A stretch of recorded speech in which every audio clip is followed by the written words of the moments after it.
And then I've been doing triathlons, Ironman for many years. I did the Ironman World Championships in 2017 in Kona, Hawaii by myself. And I remember that day I was racing, and because that was gonna be my last big event, because 'cause I'm like, "This is the Super Bowl, nothing greater. I'm done."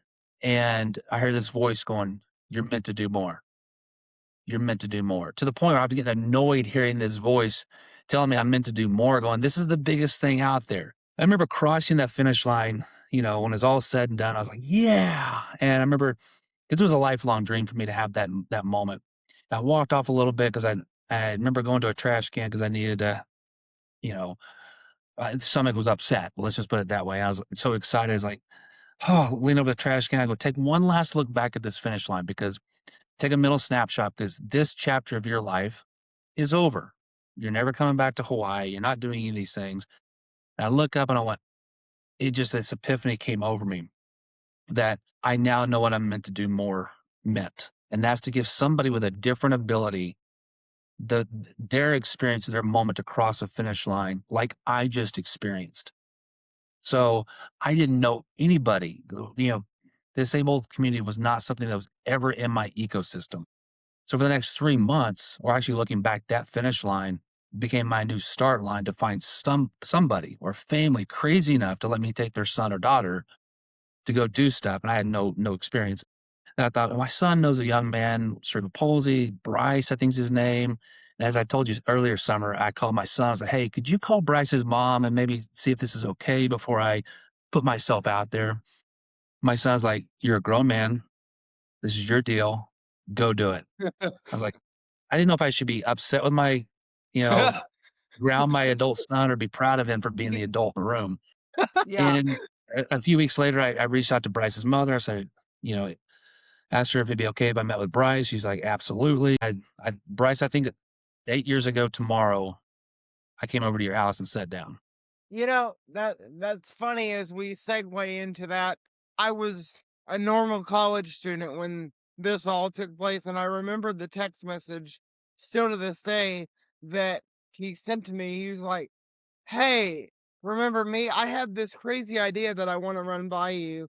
I want to run a I want to run the Oklahoma City Memorial Marathon, and I want to push you." And I said, "You do realize I'm in a wheelchair, right? You do understand that. I just want you to remember that I am disabled." And I actually didn't, uh, yeah. So I said, "You know what? I'm going to throw him a bone," because he offered to buy me breakfast. I mean, it's the Oklahoma way. If somebody offers you coffee and breakfast, you can't turn them down. Like, that's just rude. So I was like, "Okay, I'll meet with the dude for an hour and, kind of tickle his fancy a little bit and see what he's got to say. And then that'll be the end of it." But to be really honest, at that breakfast, he said, "Cut the crap. I want to get to know you more than surface level. Because if we're going to do this, even the Oklahoma City Marathon, I have to choose to be all in." And what I mean by all in is I want to be in your environment. And I thought to myself, what in the hell does that mean? What does why would this person that knows nothing about the disability community want to be immersed in an environment that he has no idea what he's got himself in for? I said, "Welcome to my world, because it's about to be a culture shock for you, because this is an environment that we were both stepping in environments we had no business stepping into, because we were so naive to each other's environments that this story shouldn't have worked in so many ways.